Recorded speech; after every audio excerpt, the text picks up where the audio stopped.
Have you ever wondered why the Watchers from the Book of Enoch are considered as catalysts to our modern-day civilization and not demons of destruction of the earth as they are widely perceived?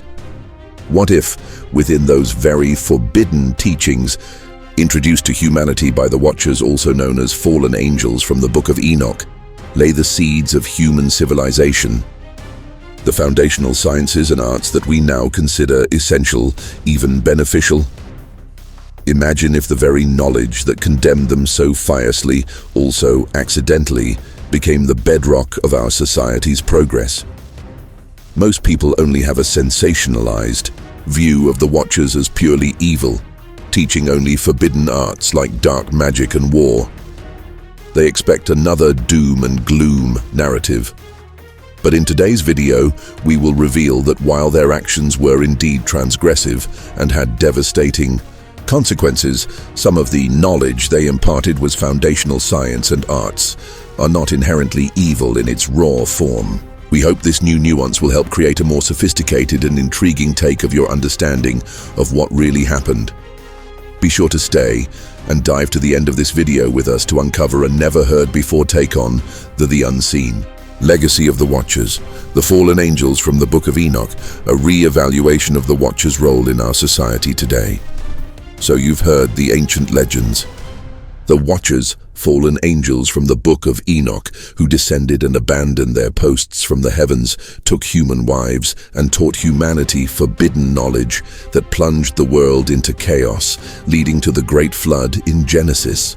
For centuries, their story has been painted in stark, terrifying strokes of pure evil and cosmic rebellion. We imagine secret rituals, devastating weapons, and superficial deceptions. This is the narrative enshrined in popular culture and countless interpretations of ancient texts in the banned Book of Enoch. But what if that's not the whole story? The commonly demonized Watchers of ancient lore were not just bringers of forbidden arts, but also accidental architects of human civilization, laying the groundwork for sciences and crafts we use today, a forgotten truth often overshadowed by sensationalism. I've spent years diving deep into the earliest accounts, not just what's sensationalized, but the overlooked details within texts like the Book of Enoch, Genesis, and ancient historical interpretations. And what I found challenges everything you thought you knew. The knowledge they imparted wasn't just about destruction. It was about creation, understanding, and transformation. And the evidence is literally etched into the fabric of our early human history. In this video, we're going to dismantle the popular narrative of the Watchers. We'll explore the true nature of the cosmic breach and the surprising spark of innovation it ignited. How their forbidden gifts laid the foundation for foundational sciences and civilization itself. The real source of the corruption, and why the knowledge itself wasn't the sole evil. How these ancient themes echo in our modern world, and the ongoing tension between knowledge and responsibility. And finally, a re-evaluation of the Watchers' complex, unintended legacy. Get ready to see the Watchers and humanity's ancient past in a completely new light. You've just heard about the shocking possibility that the Watchers weren't just about bringing darkness. But to truly understand how that's even possible, we first need to unpack the very moment of their fall and look closely at what happened next, because that's where the unexpected details emerge. Point 1. The cosmic breach and the spark of innovation. Let's set the stage for our first point. The cosmic breach and the spark of innovation. We're talking about the sons of God from Genesis 6. Ancient depictions of celestial beings watching Earth, then descending. Genesis chapter 6, verses 1 and 2 states, "When human beings began to increase in number on the earth, and daughters were born to them, the sons of God saw that the daughters of humans were beautiful, and they married any of them they chose." These sons of God are identified more fully in the Book of Enoch as Watchers, a class of celestial beings tasked with observing humanity. These weren't demons in the traditional sense, but celestial beings who broke rank, seduced by the beauty of human women. They swore an oath on Mount Hermon, binding themselves to their collective transgression. This was their fundamental sin, disobedience and defilement of divine order. But here's where the narrative deviates from popular understanding. As they took wives and sired the Nephilim, they also began to impart forbidden knowledge. And, while popular belief zeroes in on forbidden arts of destruction, the texts, particularly the first book of Enoch, chapters 7 and 8, give us a detailed list of everything they taught. And what's fascinating is the sheer breadth of it. Azazel, for example, is credited with teaching humans how to make swords and daggers and shields and breastplates. Yes, these are instruments of war. But think about what that requires. Metallurgy. This isn't just about teaching someone how to swing a blade. It's about pioneering the Bronze Age. It's the understanding of ores, the process of smelting raw materials from the earth, the intense heat of forging, and the intricate skill of shaping metal. This implies a mastery of sophisticated engineering and early industrial processes. Liken it to teaching someone how to build a car. The final product can be used for good, like efficient transportation, or for ill, like a getaway vehicle for a crime. But the knowledge of internal combustion, of physics, of mechanical engineering, and of manufacturing processes, that knowledge itself is a massive leap forward for any civilization. It's about fundamental capability. This initial transgression wasn't just about moral corruption. It was about the unauthorized acceleration of human technological and artistic development. They didn't just teach magic, they taught science. This completely reframes the forbidden knowledge. It suggests a powerful, albeit unauthorized, transfer of practical world-building skills that would otherwise have taken millennia for humanity to discover organically.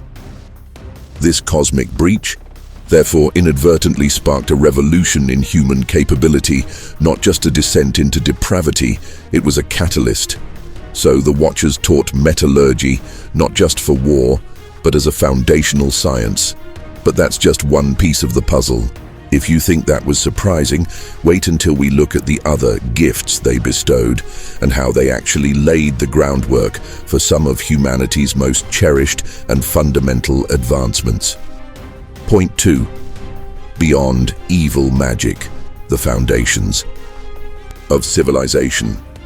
For our second core point of the Watchers from the Book of Enoch, being pioneers of our society's civilization. Beyond evil magic, we find the foundations of civilization. Let's dig deeper into Azazel's curriculum beyond weapons. The Book of Enoch states that he also taught the beautifying of the eyelids and the use of precious stones. This sounds like pure vanity, right? And it certainly contributed to it. But from a purely factual, scientific standpoint, this implies a sophisticated understanding of chemistry, mineralogy, and pigment extraction. First Book of Enoch, chapter 8, verse 1. And Azazel taught men to make swords and daggers and shields and breastplates, and he showed them the metals of the earth and the art of working them, and bracelets and ornaments, and the use of antimony and the beautifying of the eyelids, and all kinds of costly stones and all coloring tinctures and alchemy. To create cosmetics that are stable, blendable, and safe, even if used for superficial reasons, you need to understand chemical reactions, raw materials, preservation techniques, and the properties of different minerals and natural sources. This is early chemistry, early pharmacology, and even geology. The knowledge itself is neutral and has been beneficial and an intricate part of our modern society.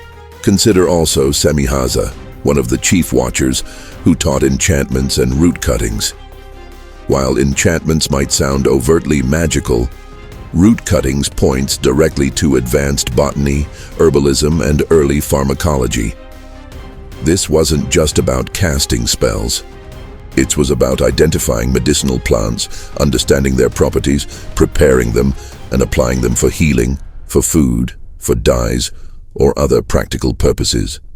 This was the birth of medicine, of sustainable agriculture, and perhaps even early forms of controlled horticulture, all vital to developing stable societies today. And then there are the teachings of Barakiel, Kokabel, and others who revealed the signs of the earth, the moon, and the stars.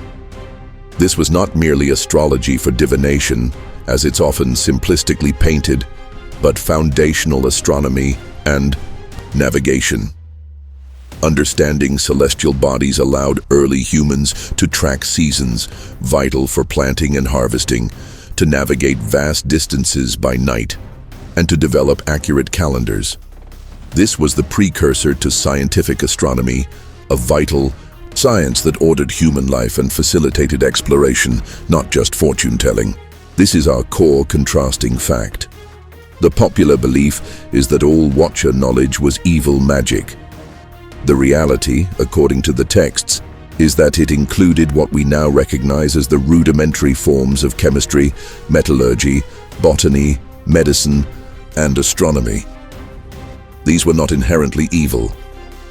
The evil came from the context, the Watcher's rebellion against divine order, and the misuse and abuse of these powerful tools by fallen humanity.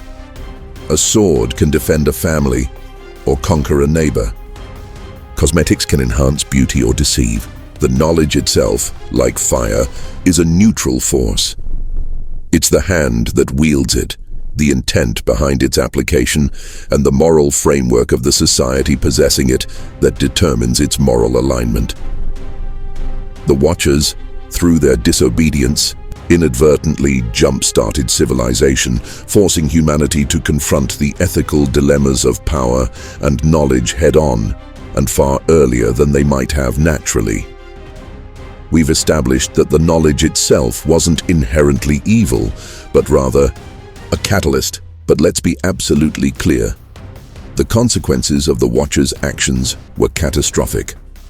Understanding why that knowledge led to universal corruption is critical, and it tells us more about human nature than just divine transgression. Point 3. The corrupting influence, Nephilim and societal decay.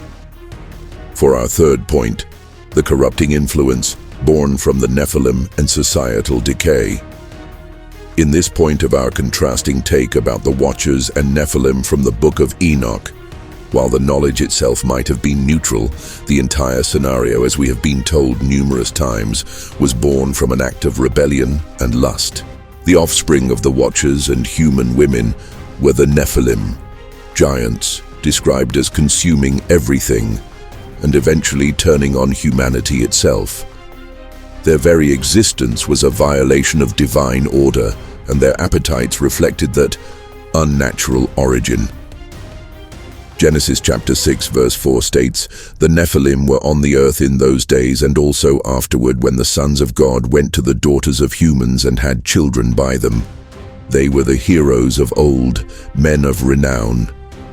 The Book of Enoch vividly describes how these Nephilim devoured all the produce of men, then consumed men themselves, and eventually turned on animals and birds.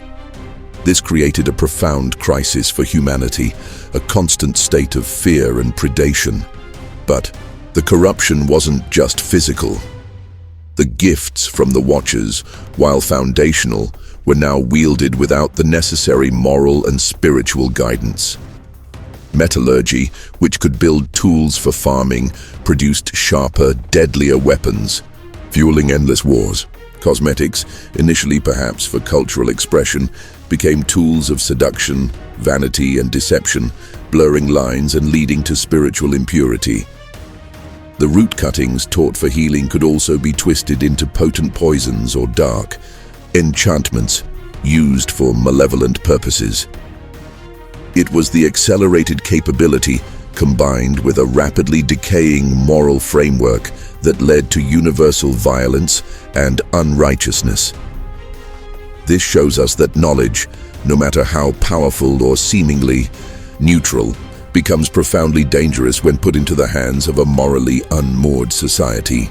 The Watchers' sin created a vacuum of ethical accountability.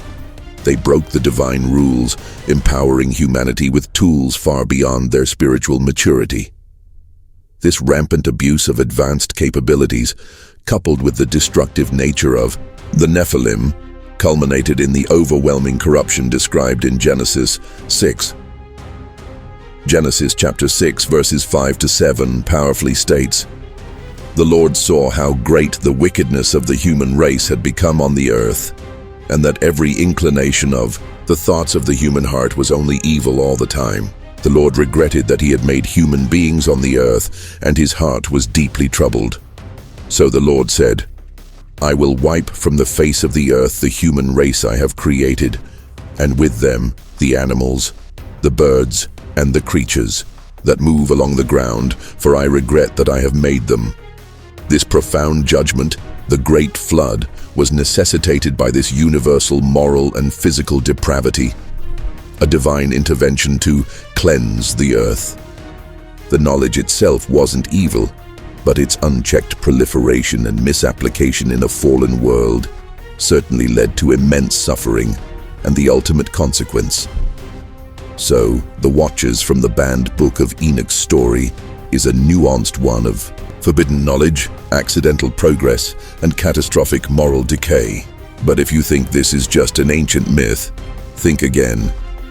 Because the tension between forbidden knowledge and its consequences echoes through history, right up to our modern world today. Point 4. Echoes through history. From ancient myth to modern world. For our fourth point, echoes through history. The narrative of the fallen angels of the ancient texts, divine or forbidden knowledge, its acquisition by humanity, and the subsequent consequences is a universal theme found across cultures. The Watcher's story is perhaps one of the earliest and most detailed examples, but it's far from unique.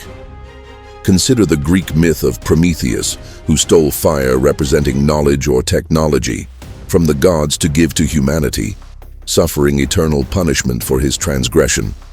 Or the biblical narrative of Adam and Eve and the tree of the knowledge of good and evil, a choice to acquire knowledge that came with a profound cost.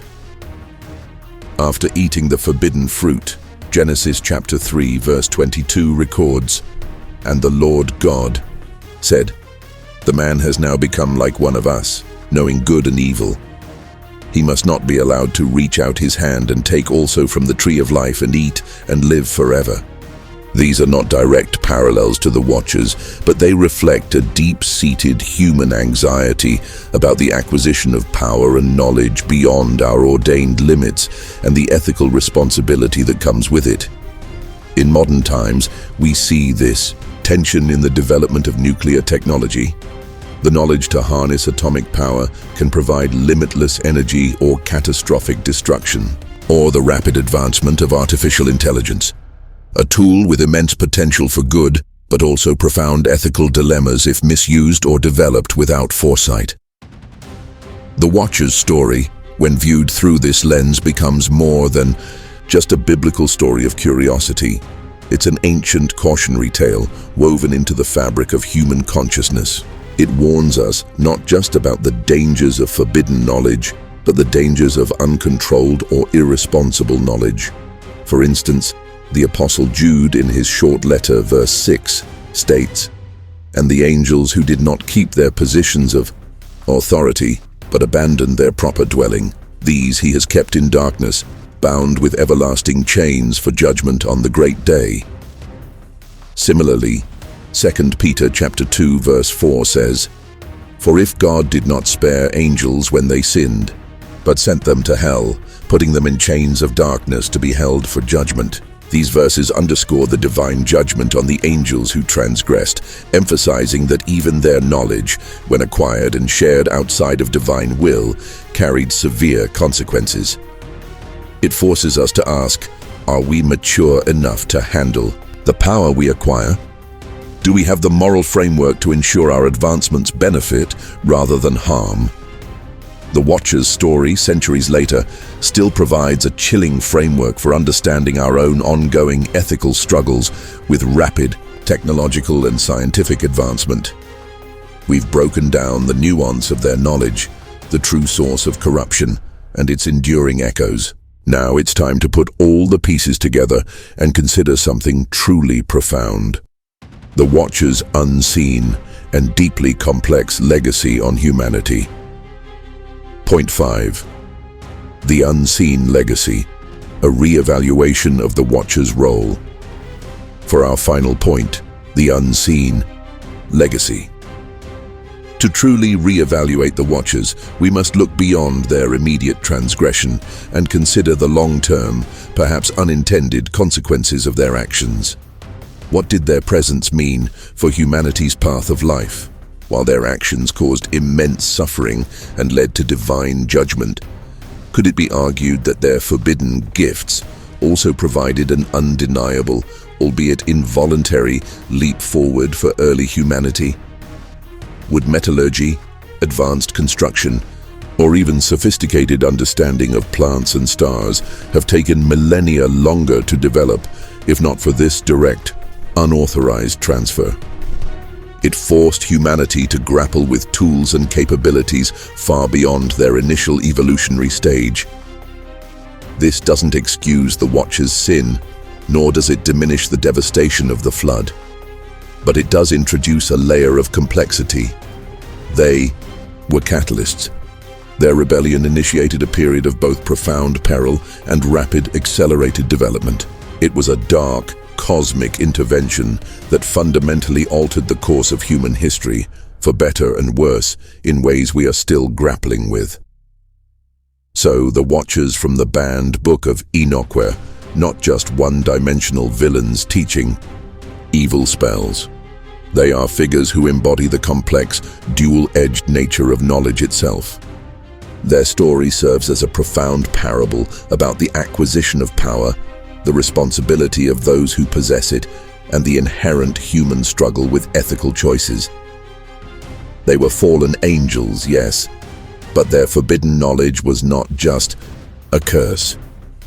It was a catalyst for civilization, albeit one shrouded in immense tragedy and divine judgment. This re-evaluation allows us to appreciate the depth of this ancient narrative and recognize the echoes of this cosmic drama in humanity's ongoing quest for knowledge and power.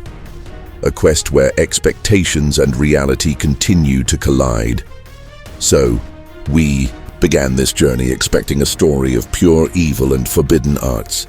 But what we've discovered is far more complex, far more human, and arguably far more profound.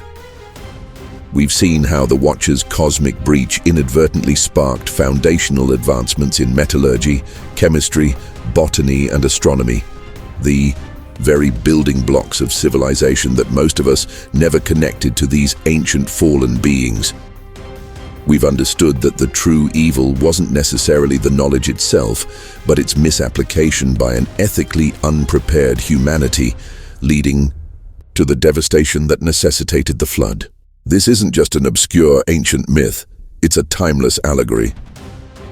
It reminds us that knowledge, like fire, is a powerful force that can create or destroy, depending on the hands that wield it. And that the tension between gaining power and exercising responsibility is a struggle as old as humanity itself, a struggle still reflected in our world today. You came here expecting one story, and I hope the reality of this deeper, more nuanced understanding has truly beaten your expectations. If you now see the Watchers and humanity's ancient past in a completely new light, if this has sparked new curiosity, then my mission is complete. Now, if this deep dive has fascinated you, and you want to delve even deeper into the specific textual, evidence and archaeological connections that underpin these ancient mysteries, to read the passages for yourself and explore scholarly interpretations, let us say a brief prayer after our sinful Bible story about the Watchers, the fallen angels from the Book of Enoch. Heavenly Father, we thank you for the wisdom found even in the most ancient stories, for lessons on the nature of knowledge, responsibility, and free will. Guide us to use the gifts and understanding you allow us to acquire for good, for truth, and for the benefit of all. May we always seek wisdom, discernment, and humility in our pursuit of knowledge. And may we honor your will in all things. Amen. Our Job Bible story is one you don't want to miss here on our screen. Thank you for watching and for daring to look beyond the surface of history's most compelling mysteries. Stay curious, stay questioning, and I'll see you in the next one.